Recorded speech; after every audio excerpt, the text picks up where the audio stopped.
Hell, we're back. That's like on a plastic thing. That's probably the case it comes in. Am I right? Yeah. So how do you feel you're going to start on Monday?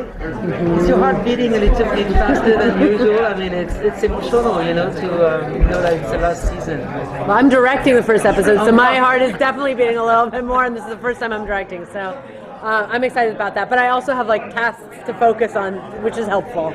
But coming here, you can't help but think how this is our last Comic-Con, at least for Bones, or at least in this incarnation of Bones. You never know these days what could happen, but it's hard not to kind of look back a bit on the show and where we've come and what we've been through and what we've experienced in this amazing journey, and feel so lucky for our fans. And so yeah, it's exciting, and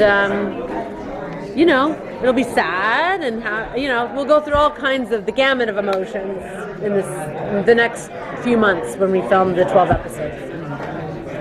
Since you both directed episodes, and David, you directed the finale and directing the season premiere, did you discuss how to make sure those episodes really connect?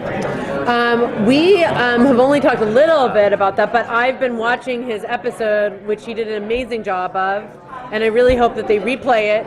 I don't know what happened on the East Coast, but on the West Coast, the convention postponed it, and then it didn't start at the beginning of the episode. It started at 40 minutes. Anyway, and that's a confusing. Don't get me started. That's really the type of episode that is. You don't want to go in 40 minutes in. They'll be like, all of a sudden you just see a bad dream. What the hell's that? It's just like a horror film. I kept thinking, what are people thinking of this episode when they just come into it? Because it will make no sense coming in 40 minutes in. Zero. And David did an amazing job. So I've been studying his episode like a very good student. And I've talked to all the crew and our cinematographer and gaffer, we have a new gaffer, to make sure that the look is very similar to what David did, and obviously it's a continuation of the same story, so the story is very cohesive. So yes, but there's a lot of surprises though. There's a lot of twists and turns. Yeah, there are. It's going to be good. It's good springboard. I think that there's no, but it's like a continuation of the kind of season finale in a way, because it happens right away after. So it's even in the way we talk about the days in this episode, it's just we start on day 3, which is from his episode. So yeah, it's just a continuation of the same story, and it's a really fun episode. I'm excited to direct. Lots of twists and turns, and it's gonna be fun. So Zach is coming back in the future. So what does it mean with characters? I mean, you can say it all, but I mean, if you can talk a little bit about what happened. What is it like for Zach, for a character? Oh, well, I don't. Mike Booth's relationship with Zach was always. He just kind of bothered Booth, and Booth kind of looked through that and just didn't really want to deal with him. He was he's a genius, so you're dealing, they just came from two different worlds. But I think. But so did Booth and Brennan. Yeah. that was a whole. He was even farther on the. He was a little bit. Well, for Booth's character, I think he'd be more interested in Brennan's looks as well. I'm just saying, you had the whole package. I mean, that's it.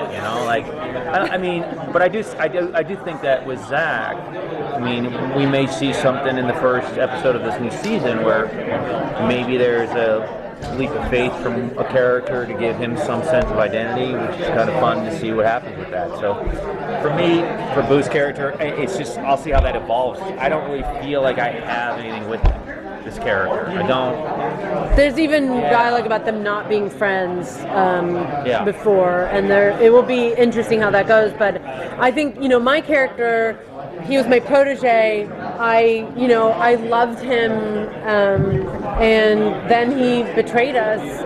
But at the same time, we have such affection. It's just such sadness, and then there's betrayal now again for what he's done. He kidnaps me and is very likely killing these other people. And so there's a mix of emotions from the cast, from the characters. And I think it's not just one emotion, and there's so many different things going on. So it's nice to see somebody that you care for and you haven't seen for a long time. At the same time, there's a great betrayal, and confusion, and so it's a lot. Every emotion you can think of. Those. Brennan is such a role model to young girls that with leaving home both ending the season on graduating high school and college right now. What advice would you have for them to get started? Well, the best compliment that I have heard is a young girl saying that they want to become a scientist because of the show. There's a lot of strong female intelligent characters on the show, and that's one reason why I wanted to do the show. And say keep studying and keep working hard, and there's no limit. I'm going to quote Melania Trump and Michelle Obama. I'm just kidding. I started to talk and I was like, wait, this is almost exactly like I understand why Melania said those things because they're good things to say. But really, I mean, there's there isn't a limit to what girls can achieve, and I love that more girls and young women are going into the sciences and math areas of study, and I love that. So, What do you see yourself doing? Guys, we have time for one last question. Go ahead, because you want to go ahead. When you're directing an episode and you're reading the script, do you look at your characters different than you do when you're reading it as an actor? Like, do you see different things in the characters? interesting. You've directed more than I have. Do you want to answer that question? I mean, I think given the circumstances of where the characters are in the story, you obviously kind of dive into it that way, and I think for me, I just read the script over and over and over again and get a sense of where the characters are, and then kind of relate it to how it's going to, if I can create a vision for them in order to see where my vision is with it. So they kind of work hand in hand. Does that answer your question? I think You're seeing the bigger picture more, kind of too. Like I've experienced just prepping. You're seeing things. You're going to know the episode intimately so much more than we do when we film it, because I'll know all the scenes that I'm not in as well as if I were, I don't know, doing everything with it, because you just have to know every aspect of it and the broader picture of the story. And so you think in that. So you have more regard. information on how your character's story plays with the other characters. Or you think about it more, so you think about that in terms of your performance too. So, but then you have to work with difficult actor, see if she'll listen to what you ask her to do.